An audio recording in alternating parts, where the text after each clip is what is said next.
Hi viewers, তো অনেক দিন পরে একটা ছোটোখাটো মিনি ব্লগ নিয়ে চলে এসেছি। তো তোমরা সবাই জানতে কদিন আগে মাধ্যমিক পরীক্ষা ছিল, কালকেই মাধ্যমিক পরীক্ষাটা শেষ হলো। তো আমার বোনও এবার এক্সাম দিয়েছে। তো যখন বোনের এক্সামটা শেষ হলো তো বললো একটু ঘুরতে চল, তাই আমি, আমার দাদা আর বোন মিলে আজকে আমরা যাচ্ছি ব্যাসপুর মন্দিরে। ব্যাসপুর মন্দির আশা করি এমন কেউ নেই যে চেনো না। এটা খুবই পপুলার একটা মন্দির, সবাই আসে অনেক দূর দূর থেকে মন্দিরটাকে দেখতে।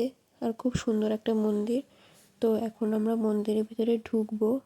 আমি ভেবেছিলাম একটু ভিতরে গিয়ে ফটো মটো তুলবো, কিন্তু এখানে মন্দিরের ভিতরে ঢুকে ফটো বা ভিডিও করার অ্যালাউ নেই। তো বাইরের থেকে একটু জুম করে তোলার চেষ্টা করছিলাম, বাট সেটা আর হলো না।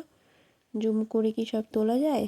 তাই আমরা একটু আশেপাশে ঘুরছিলাম আর একটু ছোটোখাটো ভিডিও করছিলাম।